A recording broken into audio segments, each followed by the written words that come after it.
సంబంధాలు ఉన్నాయనే ఆరోపణలతో అరెస్ట్ చేశారు. 10 సంవత్సరాల పాటు నిర్బంధంలో ఉన్నారు.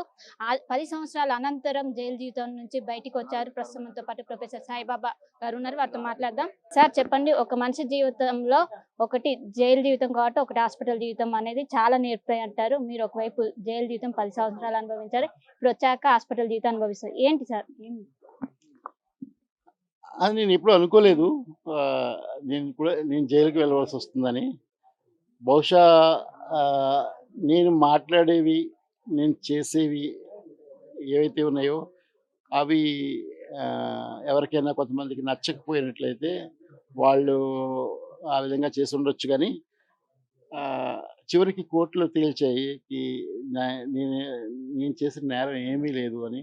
ఆ కేసులో నేరం అనేదే వాళ్ళు రిజిస్టర్ చేయలేనప్పుడు ఇక నేరం అనేది ఇక ఏముంటుంది అని చెప్పి ఎటువంటి చార్జెస్ కూడా నిలబడలేదు.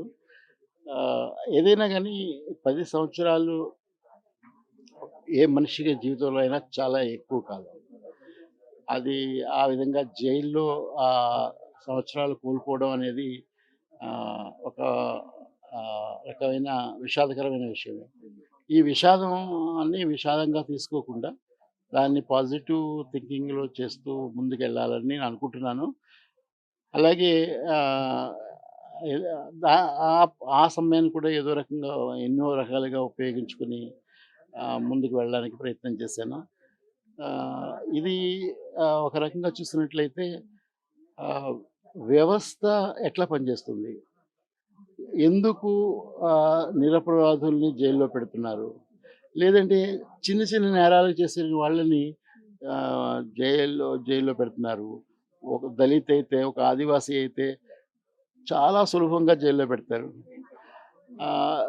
లేకపోతే ఈ రోజుల్లో ఆహ్, ఆహ్, అంటే ప్రభుత్వ పాలిసీస్‌కి ముఖ్యంగా వ్యతిరేకంగా మాట్లాడే వాళ్ళని కూడా జైల్లో పెడుతున్నారు.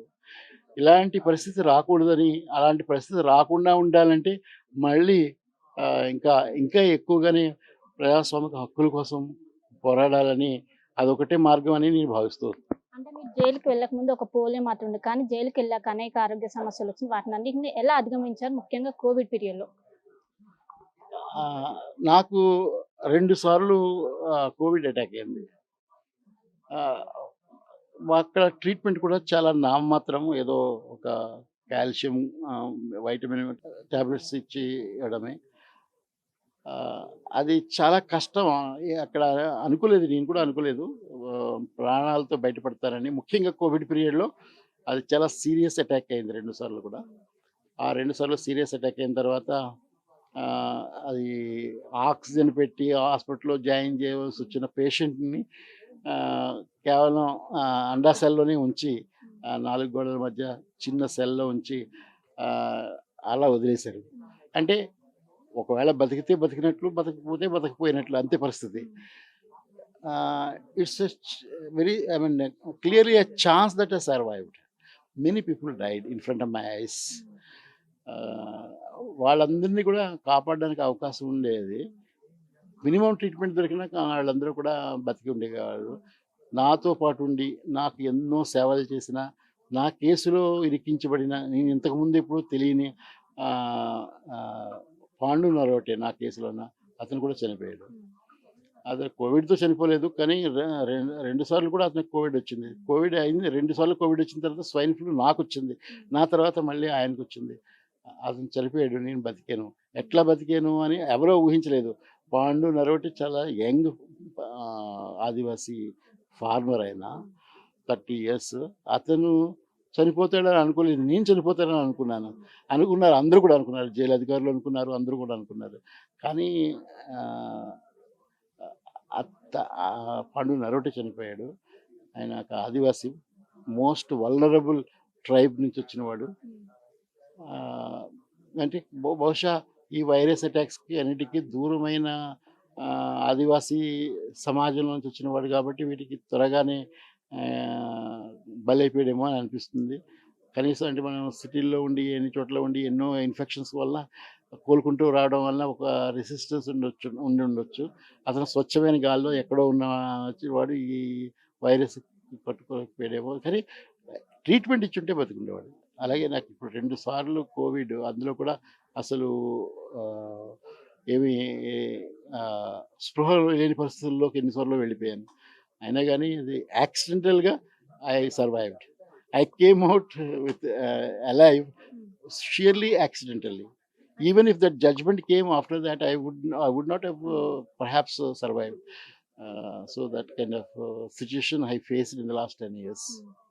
ఉప అనేది చాలా కఠినమైన చట్టం. దీన్ని నిషేధించాలి, చాలా బాధ ఉంది. ఎందుకంటే మీరు దీనికి బాధితులు ఏం చెప్తారు దీనిపైన? ఇది నేను నా ప్రజాస్వామిక హక్కుల జీవితంలో 35 సంవత్సరాల్లో మొదట టాడాకి వ్యతిరేకంగా పోరాటంలో ఉన్నాను. పోరాటాన్ని తీసేయడంలో చాలా ముఖ్యమైన పాత్ర వహిస్తూ ముందున్నాను. తర్వాత ఊపా వచ్చినప్పుడు ఊపా వెనక్కి తీసుకోవాలని, ఉపా చట్టాన్ని రద్దు చేయాలని చాలా పోరాటంలో ఉన్నాను. నన్నే అందులో పెట్టారు. అయితే నేను చెప్పేది అంటే యూఏపీఏ చట్టం ఏదైతే ఉందో అది చట్టం రాజ్యాంగానికి వ్యతిరేకం. మీరు ఎన్ని చట్టాలు చేసినా ఆ చట్టాలు కాన్స్టిట్యూషన్కి వ్యతిరేకమైన చట్టాలు చేయలేరు కదా, చేయకూడదు కూడా. ఇది కాన్స్టిట్యూషన్కి వ్యతిరేకమైన చట్టం ఎందుకనంటే ఆ చట్టంలో ఉన్న క్లాజెస్లో ఏం చెప్తున్నాయంటే అసలు నేను అనుమానం వస్తే చాలు అరెస్ట్ చేయొచ్చు అని.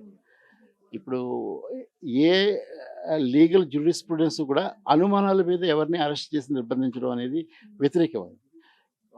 Unless you are proved guilty you are innocent. దీన్ని తలకిందులు చేస్తుంది ఈ చట్టం. అలాగే అది బెయిల్ నిరాకరించడం, తర్వాత చాలా పోలీసులకు చాలా అధికారాలు ఇవ్వడం, ఇవన్నీ కూడా ఉన్నాయి ఆ చట్టాలు. అంటే రాజ్యాంగంలో ఉన్న ఫండమెంటల్ రైట్స్కి వ్యతిరేకమైనది ఈ చట్టం. అలాగే లీగల్ ప్రాసెస్కి, లీగల్ జ్యూరిస్ప్రుడెన్స్కి ఏదైతే ఉందో దానికి కూడా వ్యతిరేకమైంది.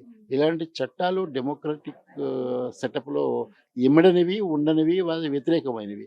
ఇది టొటాలిటేరియన్ రిజిమ్లో అంటే ఒక నిరంకుశ పాలనలో ఉండే చట్టాలు కానీ, డెమోక్రసీకి సంబంధించిన వ్యవస్థలో పనికొచ్చే చట్టాలు కాదు. అందులో పెట్టగలిగే చట్టాలు కూడా కాదు.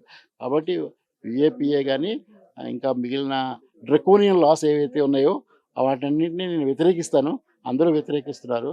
ఆ చట్టాలని ఈరోజు కాకపోతే రేపైనా సరే తొలగించవలసిన చట్టాలు అవి.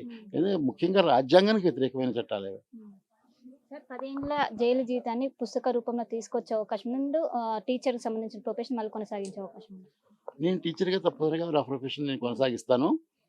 పుస్తకం రాయాలి, రాస్తున్నాను, మొదలుపెట్టినాను. 10 ఏళ్ల జీవితంకు ఒక పుస్తక రూపంలో తీసుకురావాలని అనుకుంటున్నాను. నేను I have started writing. Thank you.